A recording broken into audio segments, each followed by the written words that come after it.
Challenge. 5 obstacle जो हमारे रास्ते में आ जाते हैं जब हम और रचनात्मक होने की कोशिश करते हैं। पहला है कि सेल्फ कॉन्शियस होना। जब आप कोई भी टास्क कर रहे हो जो रचनात्मक है अपने आप में, जैसे कोई आर्ट बना रहे हो, पेंटिंग बना रहे हो, म्यूजिक बना रहे हो, तो सेल्फ कॉन्शियस होना या शर्मीला होना या आत्म जागरूक होना आपके रास्ते में आ सकता है। कुछ नया बनाते समय, कुछ काम करते समय या कुछ क्रिएटिव वर्क करते समय आप कॉन्शियस नहीं हो सकते। आपको उस कार्य में खोना अपने आप, तभी आपकी रचनात्मकता उभर के बाहर आएगी, तभी आपका जो आर्ट है, जो कला है, वो और भी सुंदर दिखेगी। एक स्टोरी भी है कि एक ज़ेन मॉन्क अपने स्टूडेंट से कहते हैं कि मैं ये पेंटिंग बना रहा हूँ, तो मुझे ध्यान से देखते रहना, ठीक है? जैसे ही परफेक्ट बन जाए तो बता देना मेरे को। स्टार्टिंग में तो जो स्टूडेंट होता है वो घबराता है, यार मेरे मास्टर में आज तक कोई गलत चीज़ नहीं बनाई, कोई इम्परफेक्ट चीज़ नहीं बनाई, अगर मैं पहचान नहीं पाया तो क्या होगा, पनिशमेंट मिल जाएगी। फिर वो देखने लगता है, मास्टर बड़ी गलतियाँ करता है। स्टूडेंट इनिशियली मतलब चौंक जाता है कि भाई क्या हो रहा है, ये मास्टर आज तक उसने कोई गलती नहीं करी और आज पेंटिंग नहीं बन रही उससे, ठीक है? तो मास्टर भी परेशान हो जाता है, पता नहीं क्या हो रहा है उसे, ठीक है? तो वो क्या करता है कि अपने स्टूडेंट से कहता है कि पेंट लेने बाहर जाओ, ठीक है? पेंट लेके जब तक वापस आता है स्टूडेंट, तब तक पेंटिंग बन जाती है और स्टूडेंट कहता है कि हाँ ये तो परफेक्ट लगी है, इससे बढ़िया तो कुछ हो ही नहीं सकता था, क्या हुआ मेरे जाने के बाद? ठीक है, कहता है बस तुम बैठे थे, मेरे को देख रहे थे, इसी बात के लिए मैं कॉन्शियस हो गया, इसी बात का मैं जागरूक होकर मैं अपनी कला को ढंग से वक्त और अपना मन नहीं दे पा रहा था, इसलिए नहीं बन रही थी मुझसे। तो सेल्फ कॉन्शियस मत हो, आपको अपने कार्य में खोना है, ठीक है? अगर आप अपने कार्य में खो जाओगे और दुनिया की चिंता नहीं करोगे तो अपने आप वो कार्य ऐसा बन जाए कि दुनिया पूरी आके उसकी तारीफ करे। तो आपको यही करना है। दूसरा है परफेक्शनिज्म मत टारगेट करो। किसी भी चीज़ को हम जब परफेक्ट बनाने की कोशिश करते हैं तो उस चीज़ का जो जादू होता है वो एक तरीके से ख़त्म हो जाता है। कभी कभी चीज़ों को परफेक्ट ना करना भी एक सुंदर चीज़ है, कला है, ठीक है? तो परफेक्ट करने की कोशिश मत करो। ऐसा भी हो सकता है कि कोई चीज़ कभी भी परफेक्ट, और ये भी हो सकता है कि जो चीज़ आपको परफेक्ट लग रही है किसी और को ना लगे, जो आपको नहीं लग रही है वो किसी और को लगे। बस अपने मन की सुनो, आपको जो सही लगता है, मतलब आपके हिसाब से जो कला या क्रिया या काम पूरा हो गया है उसको उतने में ही छोड़ दीजिए। परफेक्शन कभी रीच नहीं होता, आप जितना भी कोशिश कर लो हो सकता है कभी परफेक्शन ना रीच हो। परफेक्शन की जगह आप अगर यूनिकनेस ट्राई करें, ठीक है, उस चीज़ को आप अलग तरीके से दर्शाएं, तो आपको ज़्यादा फायदा मिलेगा आपके कार्य में। आपकी लोग ज़्यादा इज्जत करेंगे कि आप कुछ नया लेके सामने आ रहे हैं, लोगों को भी देखने में या समझने में अच्छा लगेगा। तीसरा है इंटेलेक्ट। अक्सर जब हम कोई कार्य करते हैं तो हम उसमें लॉजिक लाने लग जाते हैं या हम उसको स्ट्रक्चर करने लग जाते हैं, कुछ रूल्स फॉलो करने हैं। तो बात यह है कि क्रिएटिविटी का कोई रूल नहीं होता, क्रिएटिविटी रूल्स को ओवरकम करके बनती है। तो अगर आप रूल्स को अपने ऊपर हावी होने दोगे तो कभी आप रचनात्मक ढंग से नहीं बन पाओगे। अगर आपको रचनात्मक बनना है तो आपको रूल्स को पछाड़ के आगे बढ़ना है। जो विलियम शेक्सपियर था, उसने जब अपने प्लेस लिखे तो उस टाइम के जो रूल्स एंड रेगुलेशंस थे इंग्लिश लैंग्वेज के, उसने उसको फॉलो ही नहीं किया। काफ़ी लोगों ने उसे क्रिटिसाइज किया, 50-60 साल तक क्रिटिसाइज किया कि ऐसे नहीं लिखा जाता प्ले, ऐसे लिटरेचर नहीं लिखा जाता। अब 100-150 सालों के बाद उसी के लिटरेचर पैटर्न को फॉलो करा जाता है। तो अगर आप कुछ नया, कुछ यूनिक दुनिया के सामने ला सकते तो जिससे दुनिया का भी भला हो जाए और आपका भी भला हो जाए, तो उसको लाइए सामने, लोगों को दिखाइए क्या हो सकता है, क्योंकि लोग समझ नहीं पा रहे क्या हो सकता है। चौथी चीज़ है बिलीफ। अपने बिलीफ को आपके रास्ते में मत आने दो। आपके जितने भी बिलीफ है वो आपके ओल्ड एक्सपीरियंस पे बेस्ड है। आप क्या सोचते थे पहले और क्या हुआ, कैसे हुआ। पर जब आप कुछ नया क्रिएट करने चाह रहे हो, आपको ओपन रहना है नए एक्सपीरियंस के लिए, नए बिलीफ्स के लिए। आपको दूसरे की बात समझनी है, दूसरे क्या कह रहे हैं। आपको दूसरों का आर्ट समझना है कि दूसरे क्या दिखाना चाहते हैं, दर्शाना चाहते हैं। अगर आप सेम बिलीफ को लेकर चलोगे तो आप नए आइडियाज को रिजेक्ट कर दोगे। जितने भी म्यूजिशियन होते हैं वो ऑलमोस्ट हर टाइप का म्यूजिक सुनते हैं, ठीक है? वो प्रोड्यूस एक टाइप का करते हैं बट वो कोशिश करते हैं कि अलग अलग टाइप का म्यूजिक सुने। इससे उनका जो दिमाग होता है वो ग्रहणशील रहता है नई चीज़ों के लिए, ठीक है? आपको ओपन रहना है नए आइडियाज़ के लिए, नए इंफॉर्मेशन के लिए या नए तरीकों के लिए, जिससे आप अपना काम और भी अच्छा कर सकते हैं। पांचवा है कि फेम के पीछे मत भागो। अगर आप फेम के पीछे भागोगे तो आप कोई भी चीज़ क्रिएटिव नहीं बना पाओगे, ठीक है? क्योंकि लोग जब फेम के पीछे भागते हैं तो वो नॉर्मल जो नॉर्म है, ठीक है, जो लोग पसंद करते हैं वो चीज़ों को कॉपी करने की कोशिश करते हैं, ठीक है? अगर एक तरीके का गाना फेमस हो रहा है तो हर बंदा उस तरीके का गाना बनाने लग जाता है। अगर एक तरीके का आर्ट पॉपुलर हो रहा है तो बंदा एक ही तरीके का आर्ट प्रोड्यूस करने लग जाता है। तो लोग कुछ नया रास्ता नहीं ढूंढते। और क्रिएटिविटी या रचनात्मकता क्या है? कुछ नया सोचना, कुछ अनोखा सोचना। तो अगर आप कुछ बहुत ही अनोखी चीज़ सोचोगे ना, तो हो सकता है कि लोगों को पहली बार में वो चीज़ पसंद आए, ठीक है, लोग उसके अगेंस्ट भागे। अब कोई भी आइडिया जो होता है वो हमेशा 3 स्टेज के थ्रू जाएगा। सबसे पहले लोग उसका मजाक उड़ाएंगे, दूसरा स्टेज है लोग उसको अपोज करेंगे या लोग उसके खिलाफ जाएंगे, उसके बारे में बकवास करेंगे, बुरा बोलेंगे। तीसरा स्टेज, ठीक है, लोग उसे एक्सेप्ट कर लेंगे, ठीक है। तो जब कोई नया आइडिया आता है उसको ये 3 स्टेज के थ्रू जाना ही पड़ता है। पाब्लो पिकासो जब तक वो जिंदा था उसकी एक भी पेंटिंग नहीं बिकी, और ऐसा भी वक्त था जब लोग उसकी पेंटिंग को अपने कमरे में नहीं लगाना चाहते थे, ठीक है। और शेक्सपियर के प्लेस को काफ़ी ज़्यादा क्रिटिसिज्म फेस करना पड़ा, और आज के टाइम पे हम उन्हीं को फॉलो करते हैं, इतनी सारी मूवीज़ बन गई हैं उसके ऊपर, ठीक है। तो अगर आपको सही में रचनात्मक होना है तो फेम के पीछे मत भागिए, क्योंकि फेम मिलने में हो सकता है आपकी पूरी उम्र निकल जाए। आप जब तक जिंदा हो सकता है तब तक फेम ना मिल सके। तो इससे बढ़िया ये है कि आप फेम को चेज़ मत करो, आप अच्छी चीज़ बनाने की कोशिश करो, आप कुछ नया बनाने की कोशिश करो, आप कुछ दुनिया में ऐसा लाने की कोशिश करो जो है नहीं, एग्जिस्ट नहीं करता, और अगर आ जाएगा तो सबका भला हो जाएगा। Thanks for watching. प्लीज़ इस चैनल को सब्सक्राइब करिए। अगर आपको ये वीडियो पसंद आया है तो लाइक बटन पे क्लिक करिए। अगर आपके पास कोई सजेशन है तो उसे कमेंट सेक्शन पे टाइप, और प्लीज़ अपने फ्रेंड्स के साथ इस वीडियो को शेयर करिए।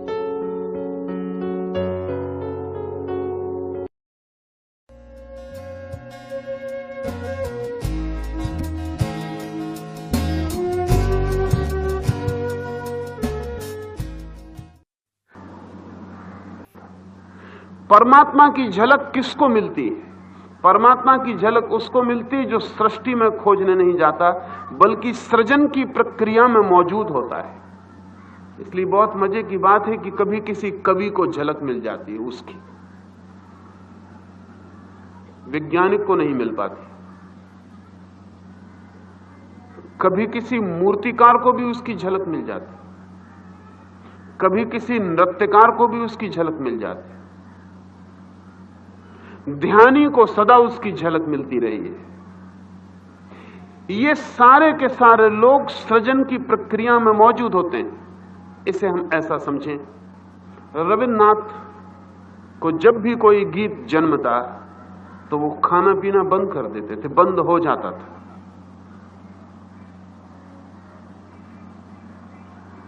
खा पी नहीं सकते थे, द्वार दरवाजे बंद कर लेते थे, मिलना जुलना बंद कर देते थे, बंद हो जाता था, मिल नहीं सकते थे, ओंठ बंद जाते थे,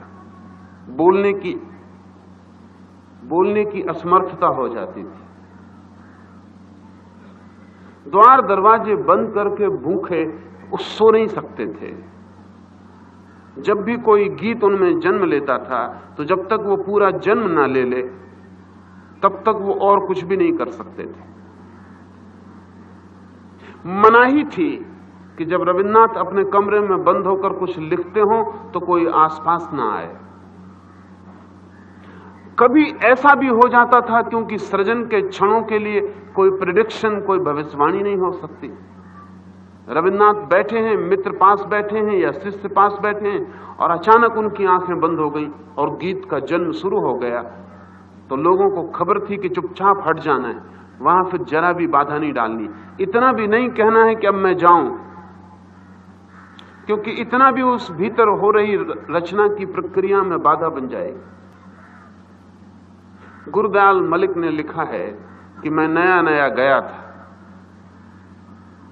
नियम तो मुझे पता था, लेकिन मन में एक अभिलाषा भी थी कि जब सच में ही गीत जन्मता है तब मैं भी छुप के देख लूं कि रविन्द्रनाथ को होता क्या है। 5-7 मित्र बैठकर गपशप करते थे और रविन्द्रनाथ अपने हाथ से चाय बना के उनको पिला रहे थे। अचानक उनके हाथ से प्याली छूट गई। सब लोग चुपचाप वहां से अधूरी चाय पिए उठ गए। लोगों ने मलिक को भी इशारा किया, मन तो नहीं था उठने का। लोग नहीं माने तो उन्हें भी उठ जाना पड़ा। लोग तो चले गए, मलिक बाहर दीवार के पास छुप के बैठ गए।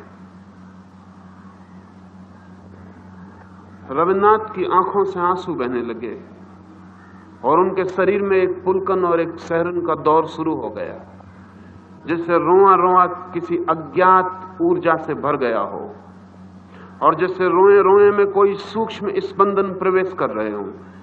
कोई अनूठी शक्ति ने सारे कमरे को घेर लिया, ऐसा मलिक को भी अनुभव होने लगा। कोई मौजूदगी, जैसे कभी कभी आपको भय लगता है कोई मौजूद है और दिखाई नहीं पड़ता, ऐसे ही मलिक भी घबरा गए। घबराहट दोहरी थी, एक तो ये थी कि मैं अपराध कर रहा हूं, मुझे यहां रुकना नहीं चाहिए, और दूसरी घबराहट ये थी कि चारों तरफ कोई मौजूद हो गया था, वो जगह खाली ना रही थी।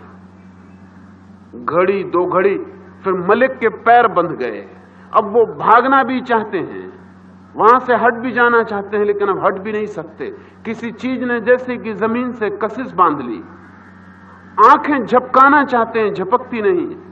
श्वास जैसे ठहर गई हो, वहां कोई विराट जैसे उतर आया चारों तरफ।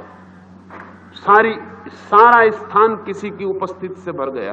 रविन्द्रनाथ डोल रहे हैं जैसे कोई वृक्ष हवाओं में डोलता हो, कि रविन्द्रनाथ नाच रहे हैं जैसे कोई मोर आषाढ़ में नाचता हो, कि रविन्द्रनाथ के भीतर कुछ हो रहा है जैसे किसी मां के गर्भ से बच्चे का जन्म हो रहा हो।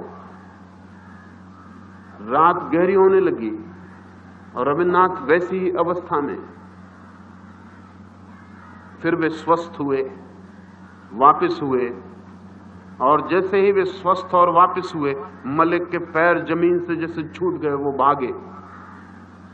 बाद में उन्होंने रविन्द्रनाथ से जाके दूसरे दिन पूछा कि अपराध मेरा क्षमा हो, रात में चोरी छिपे खड़ा रह गया था, ऐसा लगा कि आप तो मिट गए, कोई और मौजूद हो गया था। रविन्द्रनाथ ने कहा कि मैंने अब तक स्वयं कुछ भी नहीं लिखा है। जब मैं मिट जाता हूं तभी कोई मुझसे लिखवा जाता है, जब मैं नहीं होता हूं तभी कोई मुझसे गा जाता है, और मैं लाख कोशिश करूं, कितने ही सुंदर शब्दों को जमाऊं, तुकबंदी तो बन जाती है, लेकिन काव्य का जन्म नहीं होता। काव्य का जन्म तो तभी होता है जब मैं मिट जाता हूं, जड़ मूल से खो जाता हूं। अगर रविन्द्रनाथ को इस काव्य के जन्म के क्षण में ईश्वर का एहसास हो तो हो सकता है, क्योंकि जब भी जगत में कोई चीज सृजित होती है, कहना चाहिए in the moment of creation, not when it has been created. पैदा हो गई तब नहीं, सृजित हो गई तब नहीं, जब सृजन हो रही होती है, इन द वेरी प्रोसेस, प्रक्रिया में होती है, जब जन्म हो नहीं गया होता, जन्म हो रहा होता है, तब कभी कभी उसकी झलक मिल जाती है, क्योंकि उसकी मौजूदगी के बिना किसी भी चीज का जन्म नहीं होता है। उसकी मौजूदगी के बिना, उस कैटालिटिक के मौजूद हुए बिना एक कविता भी जन्मती नहीं है।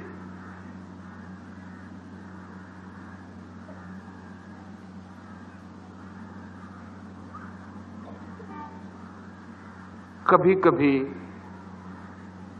सर्जकों को उसकी प्रतीति होती है, उसका कारण यह है। और जिस कवि को कवि के अंतरतम में सृजन का यह अनुभव न हुआ हो, वो तुकबंद है, कवि नहीं है। उसने शब्दों को जोड़ना सीख लिया है। उसकी कविता कंस्ट्रक्शन है, क्रिएशन नहीं। कंपोजिशन है, क्रिएशन नहीं। उसने जोड़ तोड़ बना ली है। वो भाषा जानता है, वो भाषा का खेल जानता है, वो नियम जानता है, वो शब्दों को बिठा लेता है, लेकिन उसने कभी काव्य का जन्म नहीं देखा है। इसलिए हम अपने मुल्क में कवियों की दो कोटियां करते रहे। एक कोटि कवियों की वो थी जो शब्दों को निर्माण कर लेते थे, जमा लेते थे, उनको हम कवि कहते थे। एक वे भी कवि थे जिनके भीतर कविता का जन्म होता था, उनको हम ऋषि कहते थे। ऋषि का अर्थ कवि है, लेकिन फर्क थोड़ा सा है। ऋषि हम उसे कहते हैं जो मिट गया और जिसने जन्म होते अपने भीतर किसी चीज को देखा।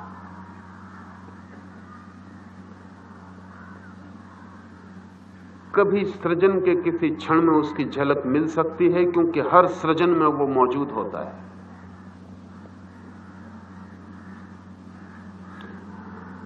कभी आपने ख्याल किया हो, जब कोई स्त्री पहली दफा गर्भवती होती है तो उसके सौंदर्य में शरीर के पार की कोई चीज उतरनी शुरू हो जाती। असल में मां बने बिना स्त्री सौंदर्य की पूरे निखार को कभी उपलब्ध नहीं होती।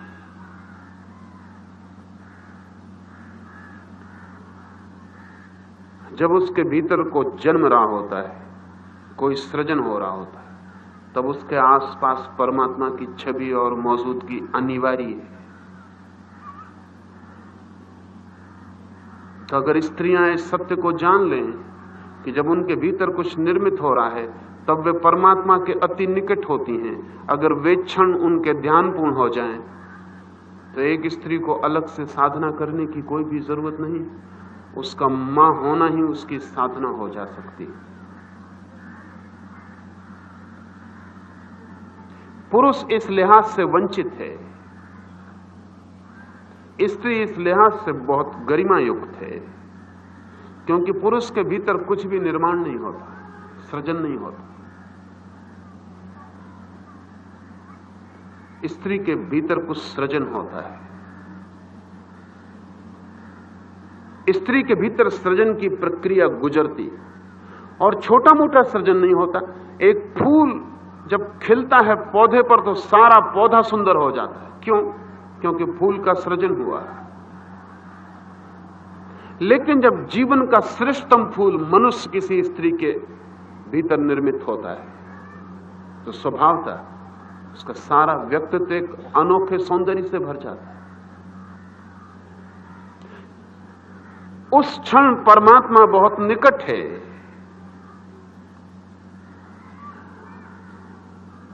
इसलिए मातृत्व एक गहरी धार्मिकता है। इसलिए जिस दिन स्त्री मां नहीं होना चाहेगी उस दिन स्त्री का धार्मिक होना असंभव हो जाएगा। मैंने कहा कि स्त्री को यह सुलभ है कि उसके भीतर सृजन की प्रक्रिया घटती। जैसे इस पूरे जगत के गर्भ में किसी दिन सारे चांद तारे पैदा हुए, एक बहुत छोटे से रूप में स्त्री के भीतर जीवन पुनः निर्मित होता है, बार बार निर्मित होता है। ये उसका गौरव भी है, ये उसकी दुविधा भी है, क्योंकि इसी कारण स्त्री कुछ और सृजन नहीं कर पाती। स्त्री कोई अच्छे गीत नहीं निर्मित कर पाई, उसने कोई अच्छी मूर्तियां नहीं बनाई। स्त्री के नाम पर कोई बड़ी कला नहीं। स्त्री किसी धर्म को जन्म नहीं दे पाई। स्त्री ने कोई भी ऐसा अनूठा काम किया हो सृजन का, वो नहीं किया। उसका कुल कारण इतना है कि उसके भीतर सृजन की इतनी बड़ी घटना घटती है कि उसे बाहर सृजन का ख्याल नहीं आता। ये दुर्भाग्य भी है।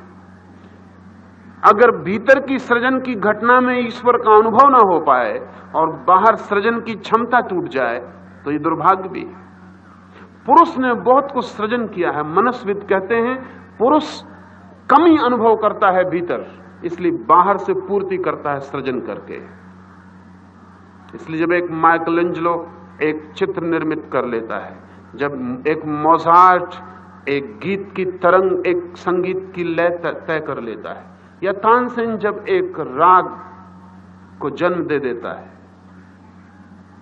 या जब एक महावीर एक जीवन के नए आयाम को पैदा कर देते, या जब एक बुद्ध एक नया द्वार खोल देते हैं, तब इन्हें जो प्रतीति और जो तृप्ति होती है वो प्रतीति और तृप्ति सृजन की है। ध्यान रहे, जहां भी सृजन की क्षमता है वहां परमात्मा का अनुभव आसान है।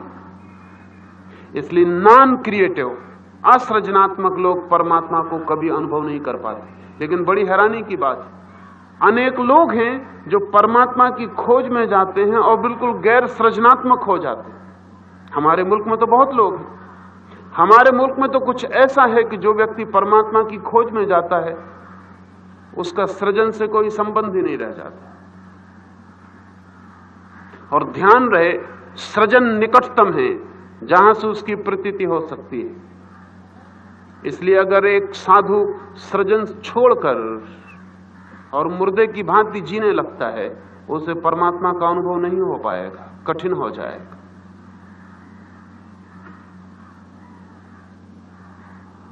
क्योंकि सृजन की घड़ी में परमात्मा की मौजूदगी अनिवार्य है। उसकी मौजूदगी के बिना कहीं भी सृजन नहीं होता। वो कैटालिटिक एजेंट है। जहां भी कुछ पैदा होगा वो सदा मौजूद होता है, उसके बिना पैदा ही नहीं होता है। और जहां भी विध्वंस होगा वहां वो सर्वाधिक दूर होता है। ध्यान रहे, जितना सृजनात्मक क्षण हो उसकी निकटता होती है, जितने विध्वंस का क्षण हो उससे उतनी ही ज्यादा दूरी हो जाती है। इसलिए महावीर ने अगर हिंसा को अधर्म कहा है तो उसका कारण, उसका कुल कारण इतना है कि जब भी हम विध्वंस कर रहे होते हैं तब हम परमात्मा से सर्वाधिक दूरी के बिंदु पर होते हैं। अगर इसे इस भांति समझेंगे तो अहिंसा का नया अर्थ ख्याल में आएगा। इसे ऐसा समझें, हिंसा का अर्थ है विध्वंस, अहिंसा का अर्थ है सृजन। लेकिन नासमझ लोगों का कोई हिसाब रखना मुश्किल है। नासमझ लोगों ने अहिंसा का अर्थ लिया है कि हिंसा मत करो, अपने को रोक के बैठ जाओ। उनकी अहिंसा सृजनात्मक या क्रिएटिव नहीं है, मुर्दा मरी मराई है। हिंसा विध्वंस है, तो अहिंसा को सृजन होना चाहिए, तो ही अहिंसा उसके विपरीत होगी। अगर मैं चींटियां न मरे ऐसा संभल संभल के निकल जाऊं, मैं फूल ना तोड़ूं क्योंकि हिंसा हो जाएगी, मैं किसी को चोट ना पहुंचाऊं कि हिंसा हो जाएगी, मैं चलना फिरना सब गति रोक दूं क्योंकि हिंसा हो जाएगी, मैं अपने मुंह पर पट्टियां बांध लूं कि कहीं श्वास में कोई जीव जंतु ना मर जाए, मैं पानी छान के पी लूं कि कहीं कोई हिंसा ना हो जाए, मैं रात का भोजन बंद कर दूं, ये सब ठीक है, लेकिन ये बिल्कुल गैर सृजनात्मक है, नॉन क्रिएटिव है। इतना काफी नहीं है कि चींटी ना मरे, अपर्याप्त है। जरूरी है कि मेरे द्वारा जीवन को जन्म मिले। इतना काफी नहीं है कि कोई मुझसे मरे ना, इतना जरूरी है कि मेरे द्वारा जीवन को गति मिले, जीवन बढ़े और फैले। इतना काफी नहीं है कि मैं फूल ना तोड़ूं, ये जरूरी है कि मैं फूल लगाऊं, फूल मेरे द्वारा खिले।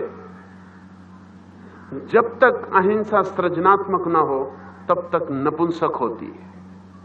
और इस मुल्क की अहिंसा नपुंसक हो गई, इंपोर्टेंट हो गई, क्योंकि उसका अर्थ हो गया ये मत करो, ये मत करो, ये मत करो। डोंट उसका स्वर हो गया। तो इससे इतना तो हुआ कि विध्वंस मत करो, लेकिन क्या करो उसका कोई स्वर नहीं। परमात्मा की गहनतम प्रतीति सृजन के क्षण में होती है, क्योंकि उसके बिना सृजन नहीं हो सकता। तो कृष्ण कहते हैं मैं मौजूद, मेरी मौजूदगी काफी है।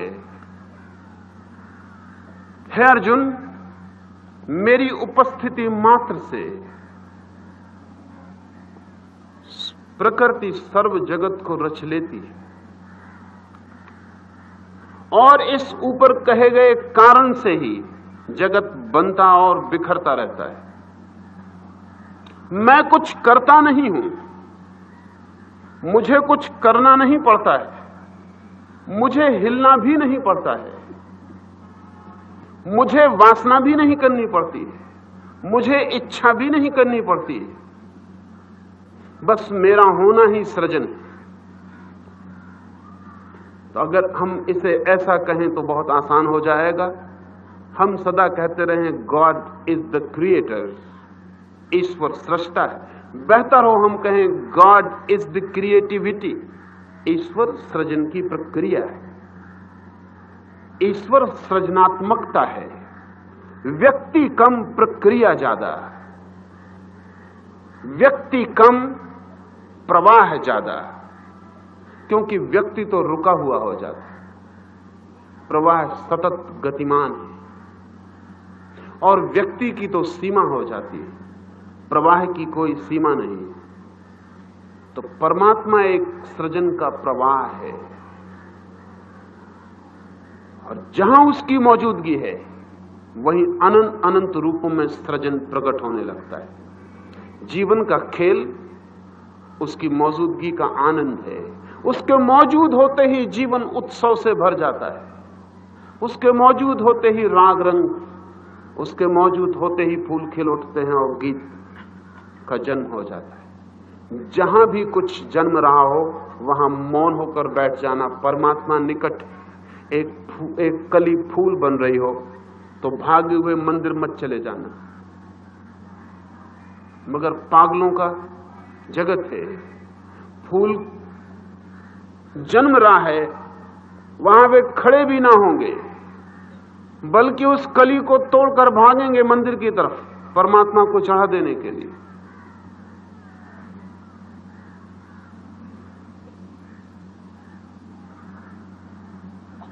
अच्छा होता कि वहीं बैठ जाते जब कली फूल बन रही थी। वहां परमात्मा ज्यादा संभव था बजाय उस मंदिर के जहां आप फूल को तोड़कर ले आए।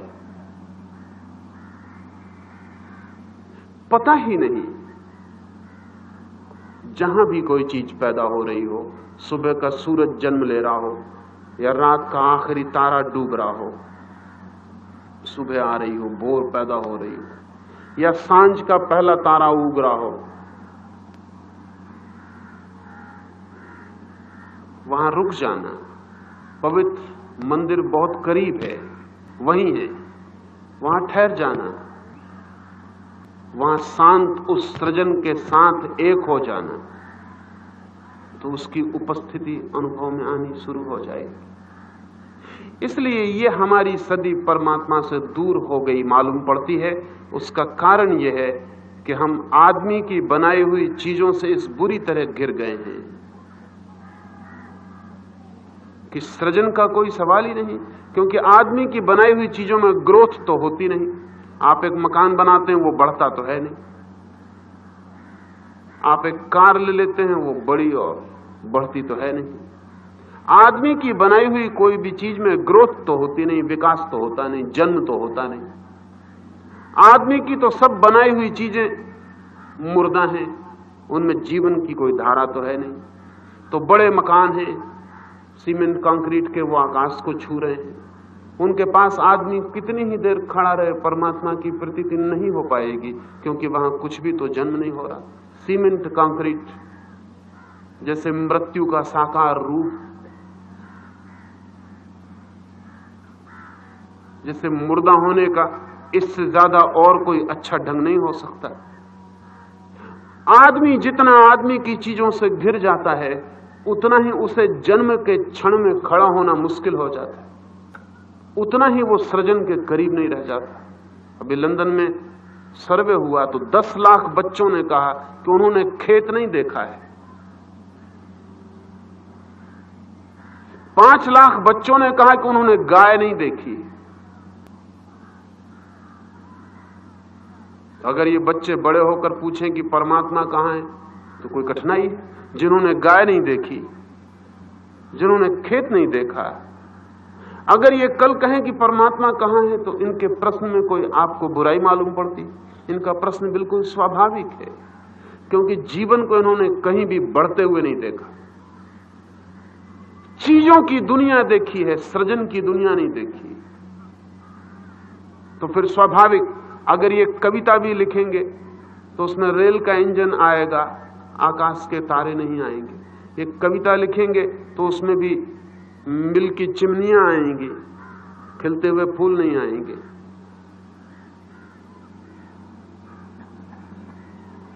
अगर ये चित्र भी बनाएंगे, जैसा कि पिछले 50 साल की पूरी चित्रकला कहेगी, अगर ये चित्र भी बनाएंगे तो उन चित्रों में भी अखबार की कटिंग काट काट के चिपका देंगे, कोलाज कहेंगे। उसमें भी आदमी की जो विकृतियां हैं वो उभर के सामने आएंगी। पिकासो के चित्रों को अगर देखा जाए तो हमारे मन की पूरी कथा है, लेकिन उनमें फूल खिलते मालूम नहीं पड़ेंगे, उनमें कोई चीज बढ़ती हुई मालूम नहीं पड़ेगी, उनमें किसी का जन्म होता हुआ मालूम नहीं पड़ेगा। स्वाभाविक है, क्योंकि हम एक अस्वाभाविक वस्तुओं के जगत में घिर के जी रहे हैं, जहां कोई चीज पैदा नहीं होती, हर चीज बनाई जाती है। जहां किसी चीज का जन्म नहीं होता, जहां हर चीज सिर्फ जोड़ी जाती है।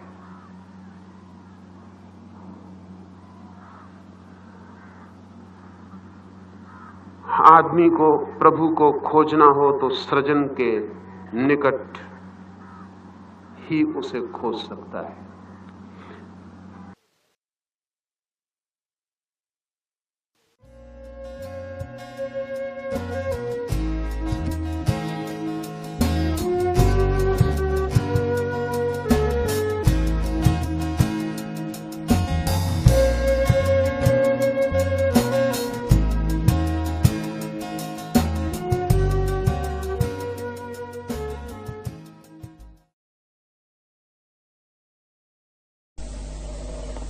आचार्य श्री, वैज्ञानिक सिद्धि में व्यक्ति का अपना कुछ होता है और अज्ञात इसमें वैज्ञानिक सिद्धि में कैसे उतरता होगा, वो एक तकलीफ की बात बन जाती है।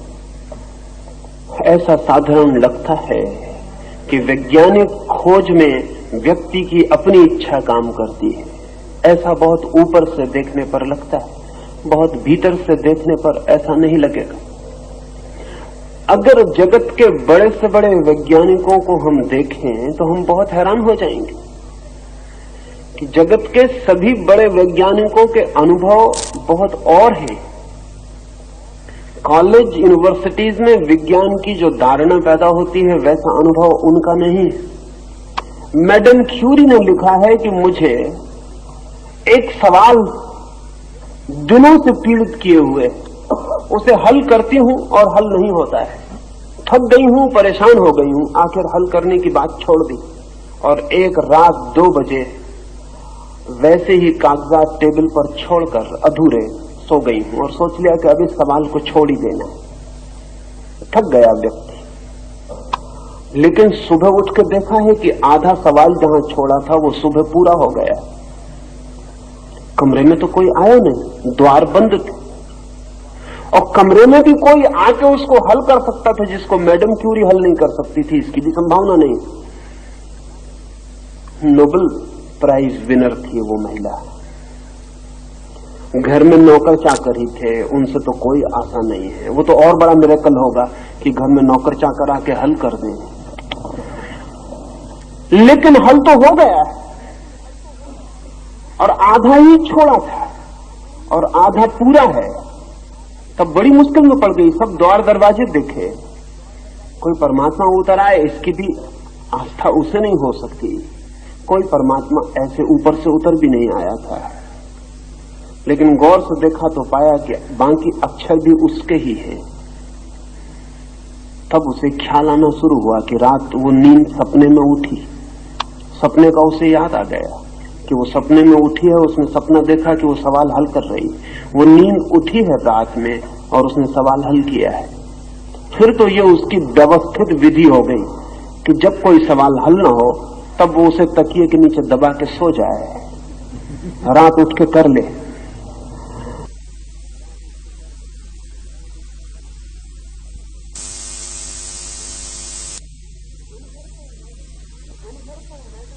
दिन भर तो मैडम क्यूरी इंडिविजुअल थी, व्यक्ति थी। रात नींद में हम खो जाती, बूंद सागर से मिल जाती, और जो सवाल हमारा चेतन मन नहीं खोज पाया वो हमारा अचेतन गहरे में जो परमात्मा से जुड़ा है खोज पाता है। आर्किमिडीज एक सवाल हल कर रहा था, वो हल नहीं होता था, वो बड़ी मुश्किल में पड़ गया था। सम्राट ने कहा था हल करके ही लाओ। आर्किमिडीज की सारी प्रतिष्ठा हल करने पर निर्भर थी, लेकिन थक गया। रोज सम्राट का संदेश आता है कि कब तक हल करोगे। सम्राट को किसी ने एक सोने का बहुत कीमती आभूषण भेंट किया था, लेकिन सम्राट को शक था कि धोखा दिया गया और सोने में कुछ मिला, लेकिन बिना आभूषण को मिटाए पता लगाना है कि उसमें कोई और धातु तो नहीं मिली। अब उस वक्त तक कोई उपाय नहीं था जानने का, और बड़ा था आभूषण, उसमें कहीं बीच में अगर अंदर कोई चीज डाल दी गई हो तो वजन तो बढ़ ही जाएगा। आर्किमिडीज थक गया, परेशान हो गया। फिर एक दिन सुबह अपने टब में लेटा हुआ है, पड़ा हुआ है, बस अचानक नंगा ही था, सवाल हल हो गया, भागा, भूल गया। आर्किमिडीज अगर होता तो कभी ना भूलता कि मैं नंगा हूं। सड़क पे आ गया और चिल्लाने लगा, एरेका एरेका, मिल गया, और भागा राजमहल की तरफ। लोगों ने पकड़ा कि क्या कर रहे हो, राजा के सामने नंगे पहुंच जाओगे। उसने कहा लेकिन ये तो मुझे ख्याल ही न रहा। घर वापस आया, ये जो आदमी सड़क पर पहुंच गया था नग्न, ये आर्किमिडीज नहीं था। आर्किमिडीज सड़क पर नहीं पहुंच सकता था, ये व्यक्ति नहीं था। और ये जो हल हुआ था सवाल, ये व्यक्ति की चेतना में हल नहीं हुआ था, ये निर्व्यक्ति चेतना में हल हुआ था। ये बाथरूम में पड़ा था अपने टब में, रिलैक्स्ड, शिथिल, ध्यान घट गया, भीतर उतर गया, सवाल हल हो गया। जो सवाल स्वयं से हल ना हुआ था वो टब ने हल कर दिया। टब हल करेगा सवाल को। जो स्वयं से हल नहीं हुआ था वो पानी में लेटने से हल हो जाएगा। पानी में लेटने से कोई बुद्धि बढ़ जाती। जो कपड़े पहने हल नहीं हुआ था वो नंगे होने से हल हो जाएगा। नहीं, कुछ और घटना घट गई। ये व्यक्ति नहीं रहा कुछ देर के लिए, अव्यक्ति हो गया। ये कुछ देर के लिए ब्रह्म के स्रोतनक हो गया। अगर हम जगत के सारे बड़े वैज्ञानिकों के, आइंस्टीन के, मैक्स प्लैंक के, या एडिंगटन के, या एडिसन के, इनके अगर हम अनुभव पढ़ें तो इन सब का अनुभव यह है कि जो भी हमने जाना वो हमने नहीं जाना। निरंतर ही ऐसा हुआ है कि जब हमने जाना तब हम न थे, और जानना घटित हुआ है। यही उपनिषद के ऋषि कहते, यही वेद के ऋषि कहते, यही मोहम्मद कहते, यही जीसस कहते। अगर हम कहते हैं कि वेद अपौरुषेय तो उसका और कोई मतलब नहीं। उसका ये मतलब नहीं कि ईश्वर उतरा और उसने किताब लिखी। ऐसे पागलपन की बातें करने की कोई जरूरत नहीं। अपौरुषेय का इतना ही मतलब है कि जिस पुरुष पर यह घटना घटी उस वक्त वो मौजूद नहीं था, उस वक्त मैं मौजूद नहीं था। जब ये घटना घटी, जब ये उपनिषद का वचन उतरा किसी पर, और जब ये मोहम्मद पर कुरान उतरी, और जब ये बाइबल के वचन जीसस पर उतरे, तो वे मौजूद नहीं थे। धर्म और विज्ञान के अनुभव भिन्न भिन्न नहीं है, हो नहीं सकते, क्योंकि अगर विज्ञान में कोई सत्य उतरता है तो उसके उतरने का भी मार्ग वही है जो धर्म में उतरता है, जो धर्म के उतरने का मार्ग। सत्य के उतरने का एक ही मार्ग है। जब व्यक्ति नहीं होता तो परमात्मा से सत्य उतरता है, हमारे भीतर जगह खाली हो जाती है, उस खाली जगह में सत्य प्रवेश करता है। वो दुनिया में कोई भी ढंग से, चाहे कोई संगीतज्ञ, चाहे कोई चित्रकार, चाहे कोई कवि, चाहे कोई वैज्ञानिक, चाहे कोई धार्मिक, चाहे कोई मिस्टिक, दुनिया में जिन्होंने भी सत्य की कोई किरण पाई है उन्होंने तभी पाई है जब वे स्वयं नहीं थे। ये धर्म को तो बहुत पहले से ख्याल में आ गया, लेकिन धर्म का अनुभव 10,000 साल पुराना है। 10,000 साल में धार्मिक फकीर को, धार्मिक संत को, धार्मिक योगी को यह अनुभव हुआ कि ये मैं नहीं हूं। ये बड़ी मुश्किल बात है। जब पहली दफा आपके भीतर परमात्मा से कुछ आता है तब डिस्टिंक्शन करना बहुत मुश्किल होता है कि ये आपका है कि परमात्मा का है। जब पहली दफा आता है तो डमाडोल होता है मन कि मेरा ही होगा, और अहंकार की इच्छा भी होती है कि मेरा ही हो। लेकिन धीरे धीरे धीरे धीरे जब दोनों चीजें साफ होती हैं और पता चलता है कि आप और इस सत्य में कहीं कोई तालमेल नहीं बनता, तब फासला दिखाई पड़ता है, डिस्टेंस दिखाई पड़ता है। विज्ञान की उम्र नई है, अभी 200-300 साल, लेकिन 200-300 साल में वैज्ञानिक विनम्र हुआ है। आज से 50 साल पहले वैज्ञानिक कहता था जो खोजा वो हमने खोजा, आज नहीं कहता। आज वो कहता हमारी सामर्थ्य के बाहर मालूम पड़ता है सब। आज का वैज्ञानिक उतनी ही मिस्टिसिज्म की भाषा में बोल रहा है, उतने ही रहस्य की भाषा में जितना संत बोले थे। इसलिए जल्दी ना करें, और 100 साल और वैज्ञानिक ठीक वही भाषा बोलेगा जो उपनिषद बोलते हैं। बोलनी ही पड़ेगी वही भाषा जो बुद्ध बोलते हैं, बोलनी ही पड़ेगी वही भाषा जो अगस्तीन फ्रांसिस बोलते हैं, बोलनी ही पड़ेगी। बोलनी पड़ेगी इसलिए कि जितना जितना सत्य का गहरा अनुभव होगा उतना उतना व्यक्ति का अनुभव क्षीण होता है, और जितना सत्य प्रकट होता है उतना ही अहंकार लीन होता है। और एक दिन पता चलता है कि जो भी जाना गया है वो प्रसाद है, वो ग्रेस है, वो उतरा है, उसमें मैं नहीं हूं। और जो जो मैंने नहीं जाना उसकी जिम्मेवारी मेरी है, क्योंकि मैं इतना मजबूत था कि जान नहीं सकता था, मैं इतना गहन था कि सत्य नहीं कर सकता था। सत्य उतरता है खाली चित्त में, शून्य चित्त में, और असत्य उतारना हो मैं की मौजूदगी जरूरी है। विज्ञान की खोज को बाधा नहीं पड़ेगी। जो खोज हुई है वो भी अज्ञात से संबंध से ही हुई है, समर्पण से ही, और जो खोज होगी आगे वो भी समर्पण से ही होगी। समर्पण के द्वार के अतिरिक्त सत्य कभी किसी और द्वार से न आया है न आ सकता है। आचार्य श्री, आपका ये स्टेटमेंट बड़ी दिक्कत में डाल देता है कि अचेतन मन भगवान से जुड़ा हुआ होता है। ये तो यूं ने पीछे से बताया मिथोलॉजी का कलेक्टिव अनकॉन्शियस के संबंध जोड़कर, मगर फ्रॉइड कहता है कि वो शैतान से भी जुड़ा होता है, तो वो तकलीफ पड़ जाती है। फ्राइड का ऐसा जरूर ख्याल है कि वो जो अचेतन मन है हमारा, वो भगवान से ही नहीं शैतान से भी जुड़ा होता है। असल में भगवान और शैतान हमारे शब्द हैं। जब किसी चीज को हम पसंद नहीं करते तो हम कहते हैं शैतान से जुड़ा है, और किसी चीज को जब हम पसंद करते हैं तो हम कहते हैं भगवान से जुड़ा है। लेकिन मैं इतना ही कह रहा हूं कि अज्ञात से जुड़ा है, और अज्ञात मेरे लिए भगवान है, और भगवान में मेरे लिए शैतान समाविष्ट है, उससे अलग नहीं है। असल में जो हमें पसंद नहीं है, मन होता है कि वो शैतान ने किया होगा, जो हमें पसंद होता है कि वो भगवान ने किया होगा। ऐसा हमने सोच रखा है कि हम केंद्र पर हैं जीवन के, और जो हमारे पसंद पड़ता है वो भगवान का किया हुआ है, भगवान हमारी सेवा कर रहा है। जो पसंद नहीं पड़ता वो शैतान का किया हुआ है, शैतान हमारी दुश्मनी कर रहा है। ये मनुष्य का अहंकार है जिसने शैतान और भगवान को भी अपनी सेवा में लगा रखा है। भगवान के अतिरिक्त कुछ है ही नहीं। जिसे हम शैतान कहते हैं वो सिर्फ हमारी अस्वीकृति है, जिसे हम बुरा कहते हैं वो सिर्फ हमारी अस्वीकृति है। और अगर हम बुरे में भी गहरे देख पाए तो फौरन हम पाएंगे कि बुरे में भला छिपा होता है। दुख में भी गहरे देख पाए तो पाएंगे कि सुख छिपा होता है। अभिशाप में भी गहरे देख पाए तो पाएंगे कि वरदान छिपा होता है। असल में बुरा और भला एक ही सिक्के के दो पहलू। शैतान के खिलाफ जो भगवान है उसे मैं अज्ञात नहीं कह रहा, मैं अज्ञात उसे कह रहा हूं जो हम सबके जीवन की भूमि, जो अस्तित्व का आधार है। उस अस्तित्व के आधार से ही रावण भी निकलता है, उस अस्तित्व के आधार से ही राम भी निकलते हैं। उस अस्तित्व से अंधकार भी निकलता है, उस अस्तित्व से प्रकाश भी निकलता है। हमें अंधकार में डर लगता है तो मन होता है अंधकार शैतान पैदा करता होगा। हमें रोशनी अच्छी लगती है तो मन होता है कि भगवान पैदा करता होगा।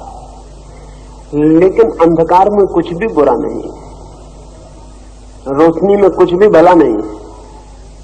और जो अस्तित्व को प्रेम करता है वो अंधकार में भी परमात्मा को पाएगा और प्रकाश में भी परमात्मा को पाएगा। सच तो यह है कि अंधकार को भय के कारण हम कभी उसके सौंदर्य को जान ही नहीं पाते, उसके रस को, उसके रहस्य को हम कभी जान ही नहीं पाते। हमारा भय मनुष्य निर्मित भय है। कंदराओं से आ रहे हैं हम, जंगली कंदराओं से होके गुजरे हैं हम। अंधेरा बड़ा खतरनाक था, जंगली जानवर हमला कर देता, रात डराती थी। इसलिए अग्नि जब पहली दफा प्रकट हो सकी तो हमने उसे देवता बनाया, क्योंकि रात निश्चिंत हो गई, आग जला के हम निर्भय हुए।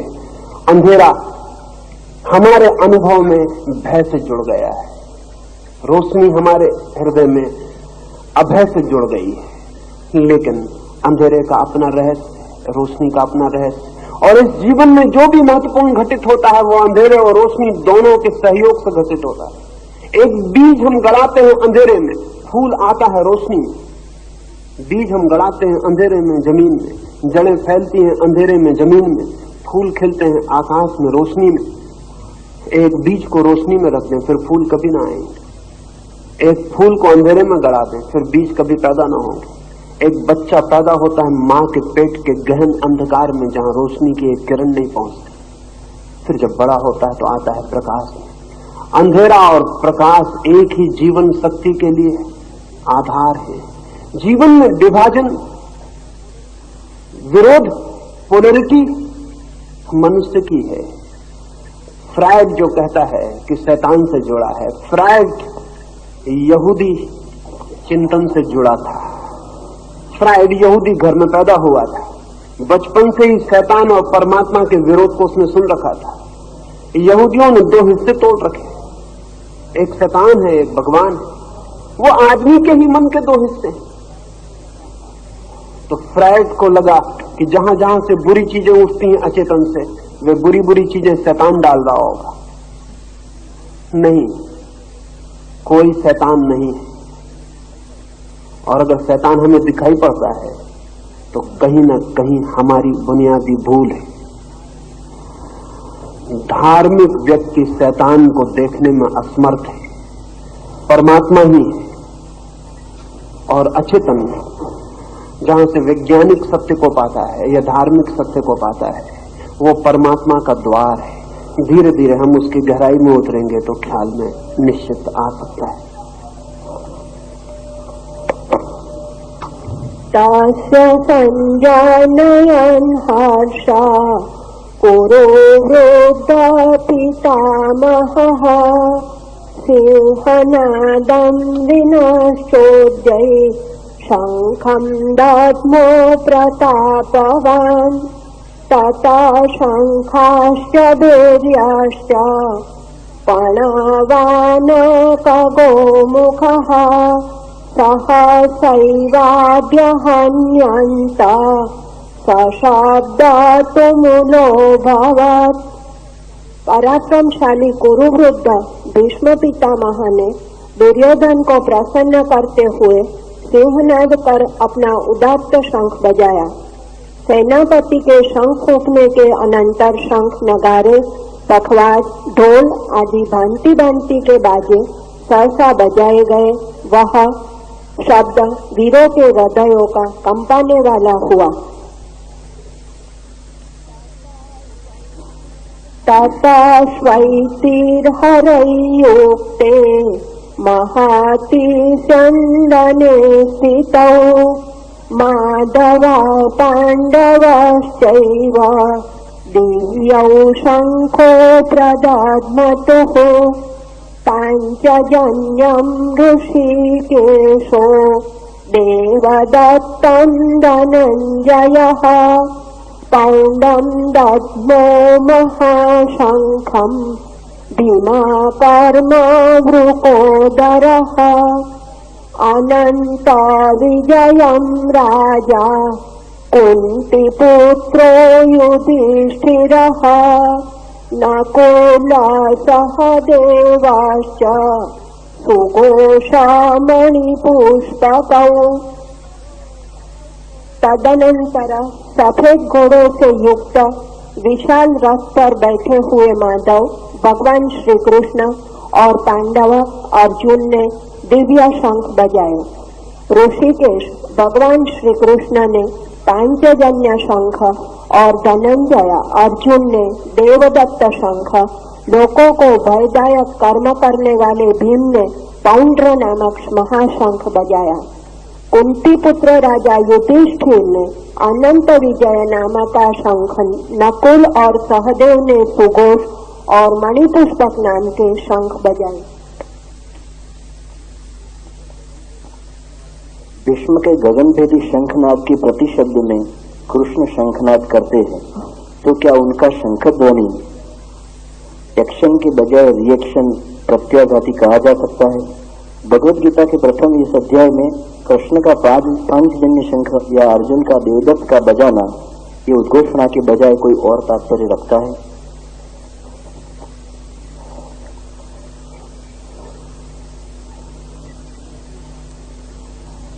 कृष्ण का शंखनाद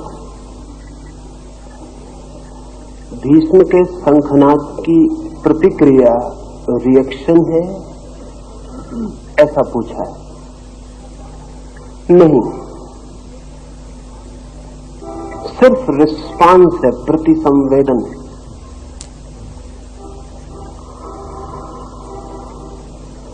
और शंखनाद से केवल प्रति उत्तर है, युद्ध का नहीं।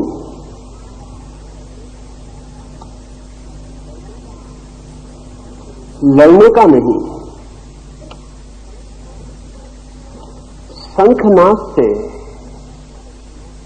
सिर्फ स्वीकृति है चुनौती की। वो चुनौती जो भी लाए, वो चुनौती जो भी दिखाए, वो चुनौती जहां भी ले जाए, उसकी स्वीकृति है। इस स्वीकृति को थोड़ा समझना उपयोगी है। जीवन प्रतिपल चुनौती है, और जो उसे स्वीकार नहीं करता वो जीते जी ही मर जाता है। बहुत लोग जीते जी ही मर जाते हैं। बनरसा कहा करता था कि लोग मरते तो हैं बहुत पहले, दफनाए बहुत बाद में जाते। मरने और दफनाने में कोई 40 साल का अक्सर फर्क हो जाता। जिस दिन से व्यक्ति जीवन की चुनौती का स्वीकार बंद करता है, उसी क्षण से मर जाता है। जीवन है प्रतिपल चुनौती की स्वीकृति। लेकिन चुनौती की स्वीकृति भी दो तरह की हो सकती है। चुनौती की स्वीकृति भी क्रोधजन्य हो सकती है, और तब प्रतिक्रिया हो जाती है, रिएक्शन हो जाती है। और चुनौती की स्वीकृति भी प्रसन्नता, उत्फुल्लता से मुदितापूर्ण हो सकती है, और तब प्रतिसंवेदन हो जाती है। ध्यान देने योग्य है कि भीष्म ने जब बजाया तो वचन है कि प्रसन्नता से, और वीरों को प्रसन्न चित्त करते हुए आह्लाद फैल गया उनके शंखनाद से। उस शंखनाद से प्रसन्नता फैल गई। वो एक स्वीकार है।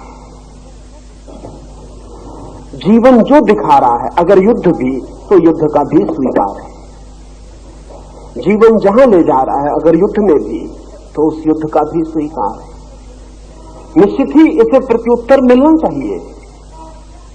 और पीछे कृष्ण और पांडव अपने अपने शंखनाद करते। यहां भी सोचने जैसी बात है कि पहला शंखनाद कौरवों की तरफ से होता है। युद्ध का प्रारंभ का दायित्व कौरवों का है। कृष्ण सिर्फ प्रत्युत्तर दे रहे हैं। पांडवों की तरफ से प्रतिसंवेदन है, रिस्पांस है। अगर युद्ध ही है तो उसके उत्तर के लिए वे तैयार हैं। ऐसे युद्ध की वृत्ति नहीं है। पांडव भी पहले बचा सकते नहीं, लेकिन इतना दायित्व, युद्ध में घसीटने का दायित्व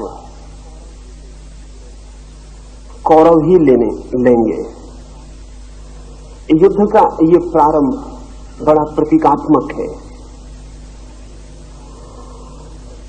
इसमें एक बात और ध्यान देने जैसी है कि कृष्ण शुरू करते हैं। अगर भीष्म ने शुरू किया था तो कृष्ण को उत्तर देने के लिए तैयार करना उचित नहीं है। उचित तो है कि जो युद्ध के लिए तत्पर योद्धा हैं, कृष्ण तो केवल सारथी की तरह वहां मौजूद है। वे योद्धा भी नहीं है, वे युद्ध करने भी नहीं आए, लड़ने की कोई बात ही नहीं है। पांडवों की तरफ जो सेनापति है उसे शंखनाद करके उत्तर देना चाहिए, लेकिन नहीं। ये बहुत महत्वपूर्ण है कि शंखनाद का उत्तर कृष्ण से शुरू करवाया गया है। ये इस बात का प्रतीक है कि पांडव इस युद्ध को केवल परमात्मा के तरफ से डाले गए दायित्व से ज्यादा मानने को तैयार नहीं। परमात्मा की तरफ से आई हुई पुकार के लिए वे तैयार हैं। वे केवल परमात्मा के साधन भर होकर लड़ने के लिए तैयार हैं। इसलिए ये जो प्रति उत्तर है युद्ध की स्वीकृति का, वो कृष्ण से दिलवाया गया है। उचित है उचित है। परमात्मा के साथ लड़के हारना भी उचित है, और परमात्मा के खिलाफ लड़के जीतना भी उचित नहीं है। अब हार भी आनंद होगी,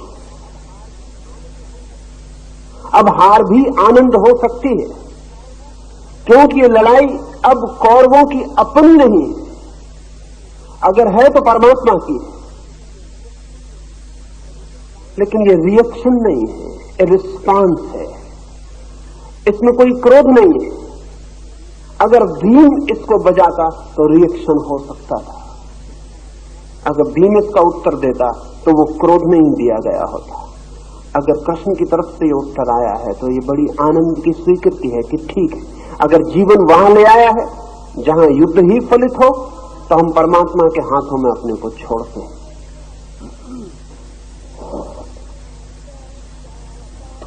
काश्यश्च परमेश्वासः शिखण्डी च महारथः दृष्टद्रुम्नो विराटश्च सात्यकीश्च पराजितः द्रुपदो द्रौपदेयाश्च सर्वशः पृथिवीपते सौभद्राश्च महाबाहुः शङ्खानादात्मु पृथक् पृथक् सघोषोदार्तराष्ट्राणाम् हृदयानि व्यदारयत् नभश्च पृथिवीं चैव तुमुलो व्यनुनादयन्।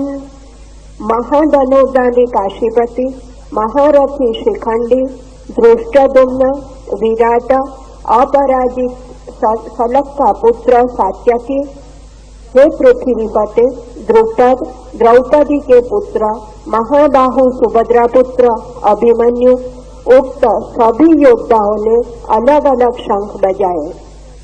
आकाश और पृथ्वी को प्रतिध्वनि द्वारा पूर्ण कर रही पांचजन्य आदि शंखों से उत्पन्न महाध्वनि ने संपूर्ण शंखों से शब्दों से मिलकर धृतराष्ट्र के पुत्र संबंधी और सैनिकों के हृदय को विदीर्ण कर दिया। अथ व्यवस्थितान् दृष्ट्वा धार्तराष्ट्रान् कपिध्वजः प्रवृत्ते शस्त्रसम्पाते धनुरुद्यम्य पाण्डवः ऋषिकेशं तदा वाक्यम् इदमाह अर्वाच सेनयोरुभयोर्मध्ये रथं स्थापयमेच्युत यावदेता निरीक्षेऽहं योधदुःखा स्वस्थितान् कैर्मर्या सह योद्धव्यम् अस्मिन् रणसमुद्यमे। राजन, शस्त्रास्त्र चलने के समय युद्ध के लिए इकट्ठे हुए धृतराष्ट्र के पक्ष के सैनिकों को देखकर अर्जुन ने स्वयं भी धनुष उठाकर भगवान से यह वाक्य कहा। अर्जुन ने कहा, हे भगवान, जहाँ पर से मैं इस संग्राम में किनके साथ मुझ युद्ध करना चाहिए यह जानने के लिए युद्ध की इच्छा वाले अतएव युद्ध के लिए तत्पर इन सब योद्धाओं के निरीक्षण करो। वहाँ पर ले जाकर दोनों सेनाओं के बीच में मेरा रथ खड़ा कीजिए।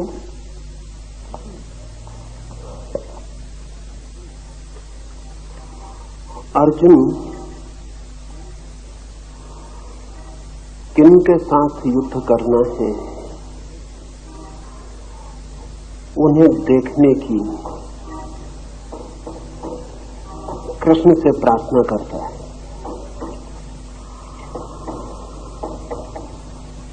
इसमें दो तीन बातें आज की सुबह के लिए आखिरी समझ लेनी उचित है, फिर हम सांझ बात करेंगे।